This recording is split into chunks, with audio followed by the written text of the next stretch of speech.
Your job's a joke, you broke, your love life's away. It's like you're always stuck in second gear, when it hasn't been your day, your week, your month, or even your year. But I'll be there for you when the rain starts to fall. I'll be there for you like I've been there before. I'll be there for you 'cause you're there for me too.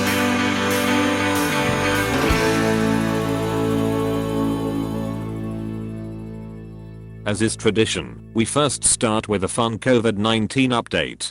As of time of writing, the number of total confirmed cases has passed 210 million, while the total number of deaths has surpassed the 4.5 million milestone. The podium positions for most confirmed cases still hasn't changed, and nations currently experiencing significant spikes include Japan, the United States, and Thailand. In terms of vaccination rates, Qatar, Portugal, Singapore, Uruguay, Spain, and Denmark have all reached an impressive 75% threshold. Specific regions of the United States were particularly hard hit this month, with some regions exceeding their ICU capacity, while some hospitals experienced severe shortages in liquid oxygen.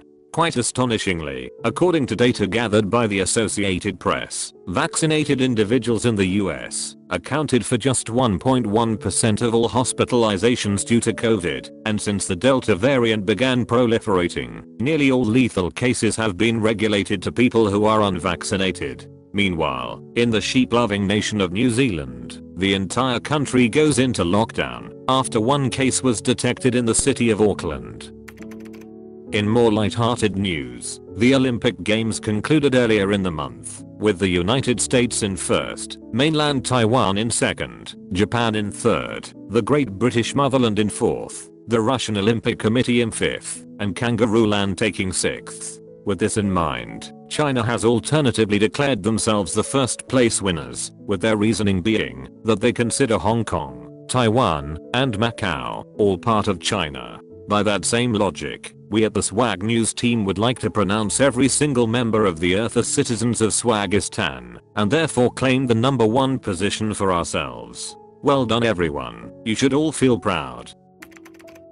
In a UN climate report released on the 9th of August, scientists from the Intergovernmental Panel on Climate Change told the world that we are already pretty fucked. Water is wet, the floor is made of floor. The report detailed that human activity was unequivocally to blame for the rise in global temperatures, and that although some impacts have already been locked in, other effects can be limited with rapid cuts to greenhouse gas emissions. Global average temperatures have already seen a 1.1 degree rise from pre-industrial levels, with the effects of such a change already being visible. However, if that number reaches 1.5, experts predict that this is when things turn into destination fucked. A 1.5 degree threshold could mean global food shortages from decreased crop yields, high fatalities from vector-borne diseases, sea level rises, more intense tropical cyclones, and a longer and more destructive fire season, among many other not so fun consequences. One often underreported consequence of climate change is its economic impact, with a 2017 study finding that for every 1 degree Celsius increase in global average temperature, it would cost the United States a whole 2.3% of its GDP, which in that same year would equate to $446 billion. Over time, this would be enough to make the war in Afghanistan look cheap by comparison. As it currently stands, the Earth is the warmest it's been for the past 3 million years, and if every single country on Earth isn't able to hit the goal of net zero emissions by the year 2050, the fear is that the rise in temperatures may trigger a feedback loop. How this would happen is if it becomes hot enough to melt Arctic permafrost, it could release 60 billion tons of methane currently trapped under the ice, which could slingshot the Earth to a terrifying 4.4 degrees warmer than pre-industrial levels before the end of the century. The US intelligence community released a report earlier this year on their 5 possible predictions for the future, with the best results seeing an aggressive and unified push to curb the impact of climate change, with the worst scenario predicting global food scarcity, societal upheaval, a humanitarian crisis that makes COVID look small, a horrifying slip into authoritarianism across the globe, and in the very worst of cases, complete destruction through nuclear war.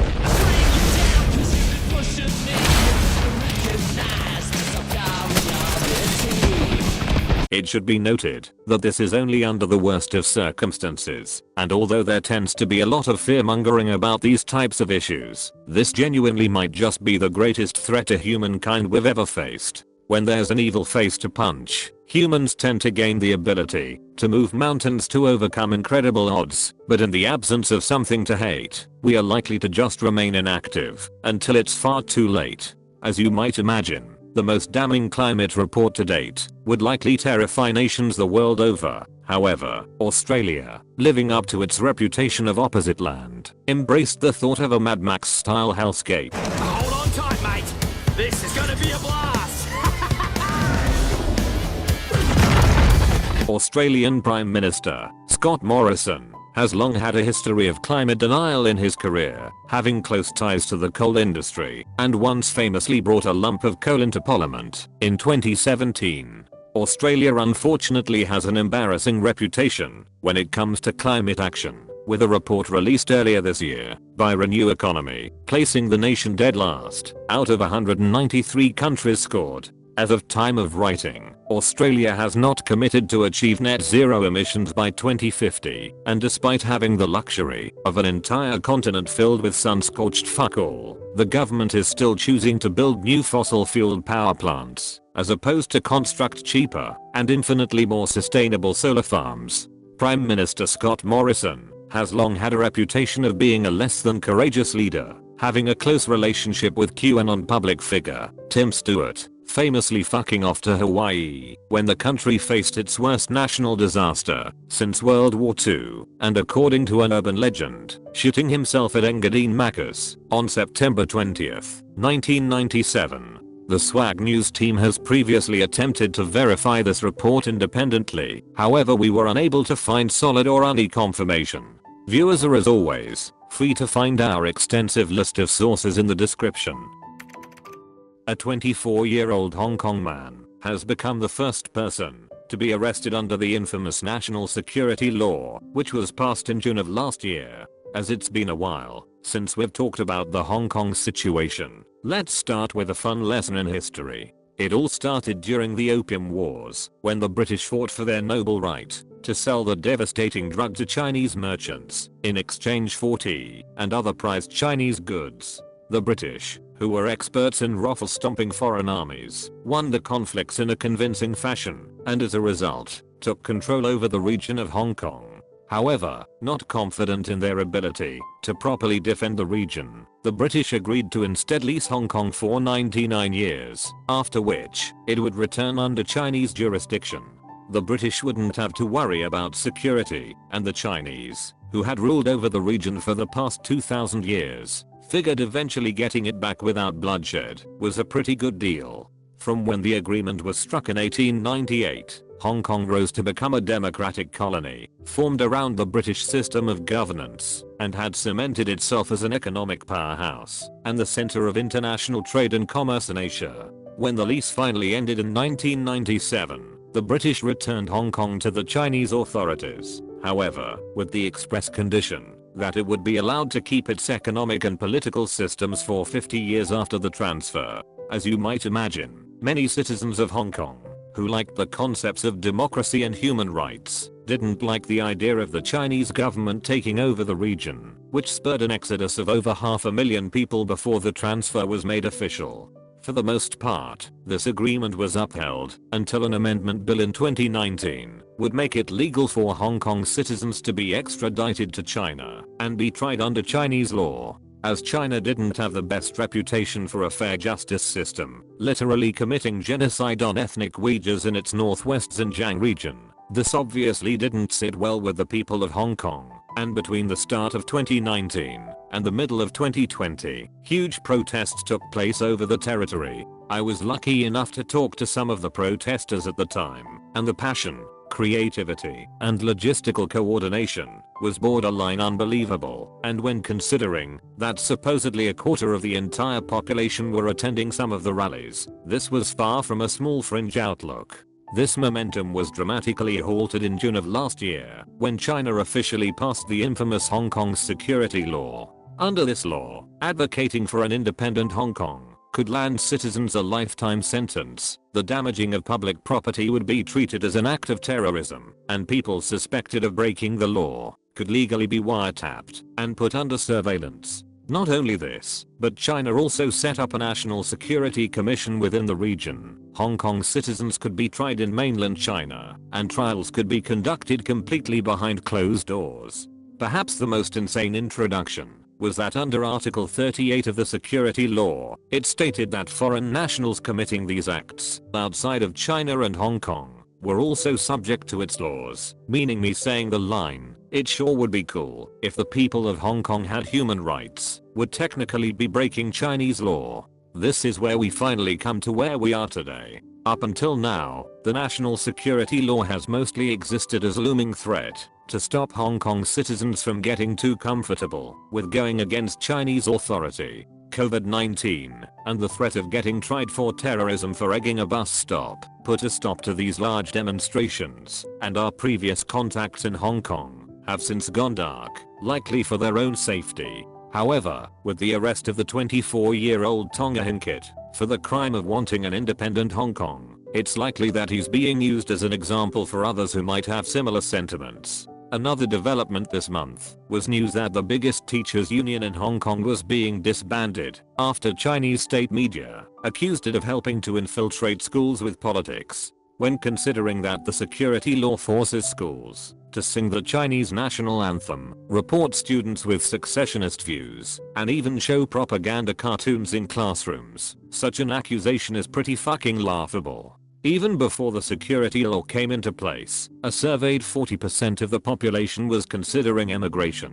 In response, pro-Chinese news outlets are attempting to scare citizens with the horrors of social justice and taxes in Western countries, which is somehow supposed to be scarier than a lack of human rights, and a government which seems to be using the book 1984 as an instruction manual. The good news is that many countries around the world have been happy to take in Hong Kong immigrants, with the United States offering current citizens within the country an 18-month extension of their stay, Australia offering fast-tracked visas, and the United Kingdom offering a path to citizenship for 3 million of the 7.5 million citizens who currently live in Hong Kong. When considering Hong Kong's highly skilled and educated workforce, its democratically inclined population, and its notoriously hard-working people, it's not so surprising that so many countries would happily take them in with open arms. With this in mind, another law was passed in April of this year, which grants Chinese authorities unlimited power to prevent people from entering or leaving Hong Kong for any reason. Although on paper, this is only designed to combat illegal immigrants, when considering this is the same authority who might give someone a terrorism charge for urinating on the side of a building, it still gives cause for concern. It's been a long time since we were able to cover any large-scale protests from within the region, but we wish all citizens of Hong Kong all the best in whatever paths they choose to walk. This is something that hasn't been done.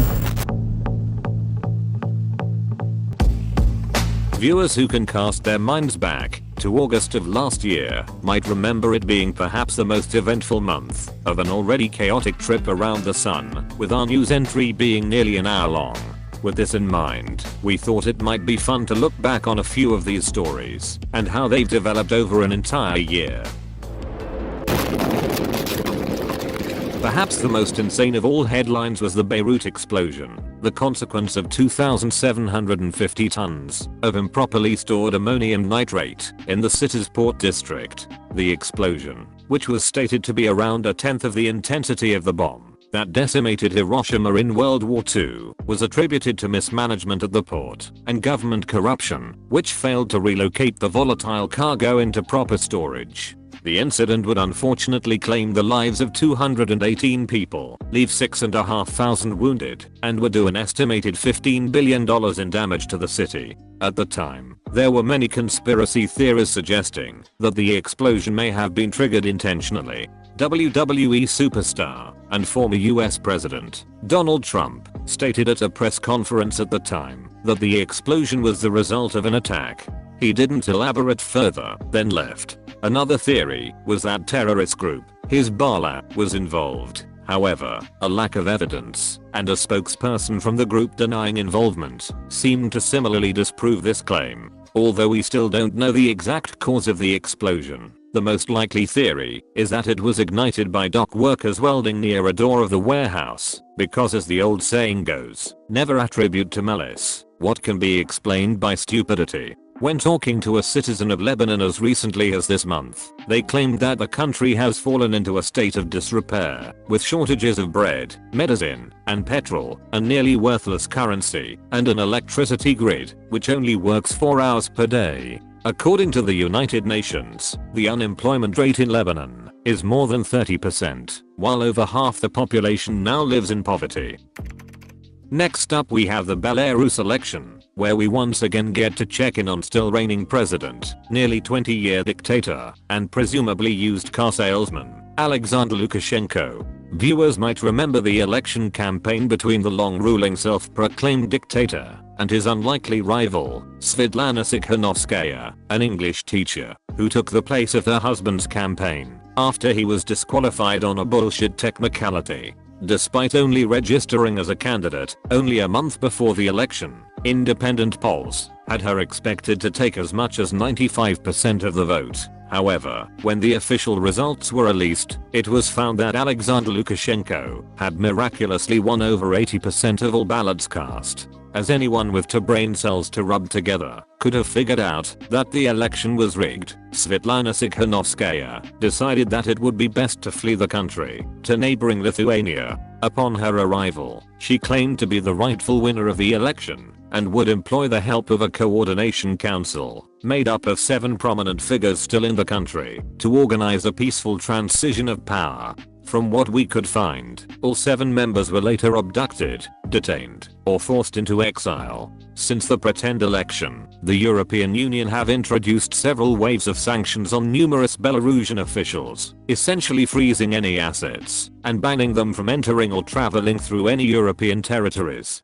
Despite the European Union not recognizing the election as either free nor fair, this has more or less done fuck all to promote any change within the nation. Independent media has been all but stamped out, and NGOs and rights groups have been shut down, with Mr. Lukashenko calling them bandits and foreign agents. In recent months, Belarus authorities have come under criticism for forcing an Olympic athlete to seek asylum in Poland for her anti-government sentiments, and using fighter jets to ground an aircraft containing a journalist critical of Mr. Lukashenko's regime. As recently as this month, the 26-year-old head of an NGO dedicated to helping citizens flee the country was found dead and hanging from a tree in a park in Ukraine. It might be easy to call this some unfortunate suicide, but when considering he reported being followed shortly before his death, a betting man would say that he was absolutely fucking murdered. To this day, Belarus is often considered the last European dictatorship. Another story making headlines a year ago, which seemed to fade into obscurity, was the US ban of popular video sharing app, TikTok. The reasoning behind the ban was that as the app was owned by the Chinese multinational company, ByteDance, and as it was able to gather such an impressive amount of user information, it could pose a security risk for US interests. The US government initially gave ByteDance 45 days to sell the app to a US-based company to avoid such a ban. However, Chinese users became concerned that such an acquisition would instead put the data of Chinese citizens at risk. A month after the government threatened to ban the app completely, TikTok struck a deal with computer software company Oracle to be its cloud service provider, an arrangement designed to guarantee that no US data would be sent to China. That shit is crazy. I really don't like that game. Stop playing Apex. Fast forward to June of this year, and silent film star and current US President Joe Biden decides to officially revoke the looming ban and instead launches an investigation into whether it poses a threat to national security. As it currently stands, TikTok is banned in 5 other nations around the world, but with today's sponsor, that probably doesn't matter. If you're trying to remain invisible online, or just trying to watch region-locked content, then you'll probably want a VPN. Surfshark VPN makes protecting your online privacy and watching prohibited Netflix shows as easy as convincing your grandparents that you have a master's in computer science by changing their desktop background, and you can rest easy knowing that your privacy is infinitely more secure than Jeffrey Epstein's prison cell. Gone are the days of having to raise the Jolly Roger just because you wanted to watch a Netflix series that isn't available in your country. Simply change your location to anywhere you like and appreciate a whole cornucopia of new media to enjoy. Signing up with the code on screen will give viewers an 83% discount, 3 months for free, and viewers who aren't 100% satisfied can back out in the first 30 days and get a full refund. Surfshark VPN. It's cheaper than the other ones. Meanwhile, a Serbian cave hermit becomes a vaccine advocate, a Dutch family attempts to evade police in an amphibious vehicle, and an English priest sews his own mouth shut to protest against media tycoon and professional piece of shit, Rupert Murdoch. It's hard to argue that the most significant event this month was the US withdrawal from Afghanistan, and judging by how difficult it was to find a single fucking headline that wasn't somehow related to the event, it's hard to argue. With this in mind, perhaps a good place to start is asking why US forces were in the country in the first place. It might surprise viewers to know, but the nation of Afghanistan has had a pretty unstable history. When the Soviet Union withdrew from the country at the end of the 80s, the ensuing chaos of warlords fighting for power led a preacher by the name of Mullah Muhammad Omar and his band of merry men to start their own armed movement, one dedicated to a more fundamentalist view of Islam. The charismatic leader and his small group of 50 students would quickly balloon to 15,000 within a few months. By 1995, this up-and-coming group called the Taliban would eventually capture the capital of Kabul in 1995. From 1996, the Taliban would control roughly 90% of Afghanistan and would enforce a particularly strict version of Sharia law, the kind where homosexuals were lit on fire and women were more or less put under house arrest. However, the Taliban weren't the only rising boy band in the region, with now famous Oxford dropout by the name of Osama bin Laden leading another group called Al-Qaeda, a militant terror organization made up of Islamic extremists. Although the two groups weren't directly related, they were described as having a symbiotic relationship, with the Taliban offering Al-Qaeda protection within the country in return for the group training members of their elite guard. Life was pretty good for the Taliban. And as long as you weren't a woman, a homosexual, ethnic or religious minority, educator, enjoyer of human rights or democracy, or had any appreciation for any form of art, there was nothing but good times ahead. So you have no idea right now? Oh, there's another one. Another plane just hit. Right. Oh my God. When Al-Qaeda gave the United States the vibe check of a lifetime, the US gave the Taliban an ultimatum. Either hand over the Al-Qaeda leadership and stop harboring any members of the group, or prepare to feel the full force of America's unlimited money glitch. Obviously the Taliban didn't decide to cooperate, so when SEAL Team 6 clapped bin Laden in 2015 and buried his ass in the ocean like he was fucking Megatron, the American public began to wonder why US military presence should stay, a sentiment that only got louder over the next 6 years of occupation. The US deciding to pull out before hitting the 20-year mark seems to be at least in some part symbolic, as there were literally soldiers on the ground who never lived in a world where the World Trade Centers were still standing. Despite having 2 decades to arm and train the Afghan government, it seemed as if this installed power base fell down immediately after its US foundation began to withdraw. The Taliban's lightning-fast recapture of the country surprised even themselves, and despite last month's estimates from US military experts that there was a moderate chance that the group would retake the country sometime in the next 2 years, it appears that it was a surprise to US intelligence as well. For the most part, the recapturing of the country was mostly bloodless, with many of the soldiers of the Afghan army being underpaid and believing the Afghan government to be corrupt and ultimately ineffective. It's not exactly surprising that choosing between risking their own lives for a flawed entity who couldn't even pay them properly and simply letting the Taliban peacefully take over their region of control wasn't a hard decision to make for many of the soldiers on the ground. The capture of the more relatively progressive capital saw citizens quickly scramble to change into more traditional attire, while huge traffic jams to the airport were formed as citizens attempted to flee the country.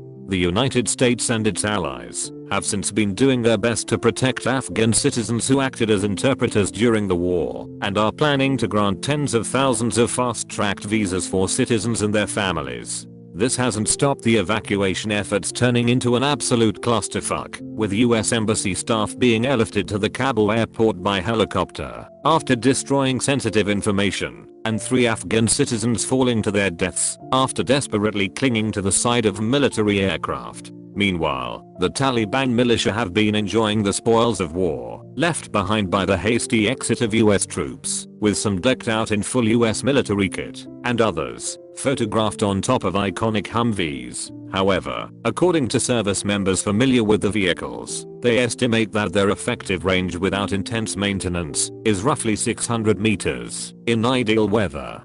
Perhaps the most amusing part of the Taliban takeover are the clips surfacing of members enjoying the spoils of their victory, with footage of them dancing, using a gym once reserved for US personnel, and riding bumper cars. With this in mind, none of these clips are nearly as funny as the Taliban publicly announcing that it intends to respect women's rights within the country, which is pretty much the personification of the meme of Danny DeVito wearing a feminist t-shirt. In terms of the international reaction to the takeover, the United Nations wrote a very firm letter to the Taliban. The European Union discussed an overhaul of its migrant asylum policy. Canada has committed to resettling up to 20,000 Afghans through a special immigration program, and China has sought a friendly relationship with the Taliban, presumably to protect its own borders within the region. As for the United States itself, political commentators have begun blaming one president or another for the fall of the country, going all the way back to Jimmy Carter. But if there's one thing that can be universally agreed, it's that whether America decided to pull out or not, there was no situation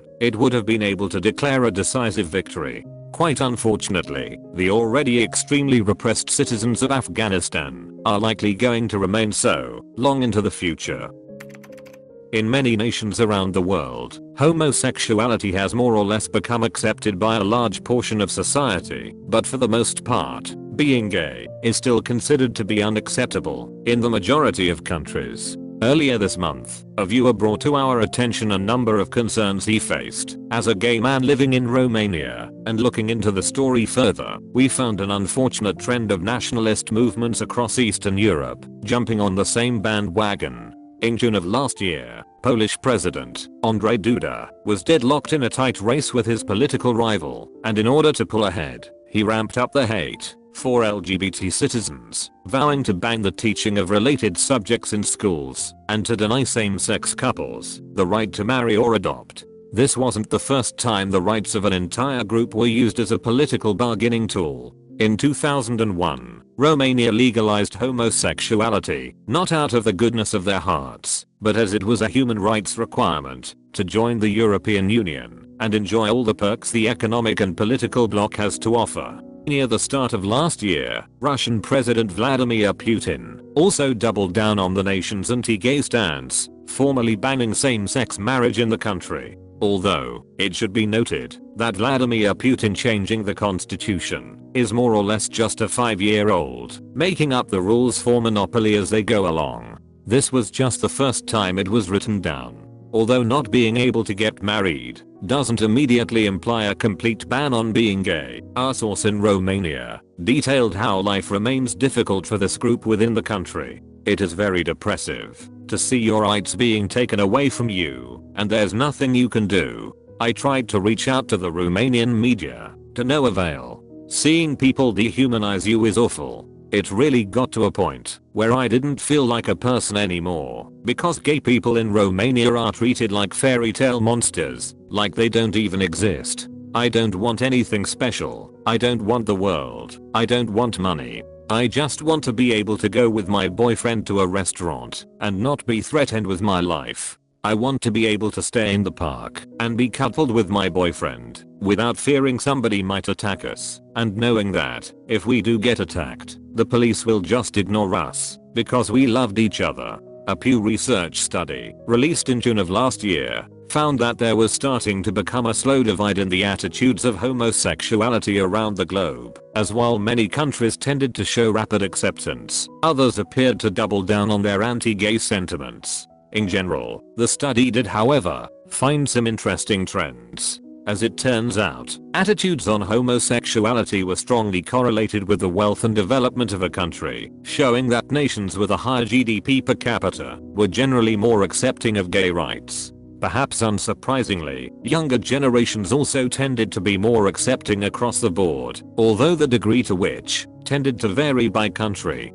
Lastly, it appeared that education also proved to be a major factor, which appeared to be universal across the globe. The Pew Research Center didn't make any conclusions for their research, and as a result, neither will we. Something links in the description. With the news over, it's finally time for some exciting announcements. Firstly, we've done an overhaul of our Patreon page, so in terms of those balance changes, we've taken out one of the weaker video rewards and replaced it with perhaps one of the best we've made to date.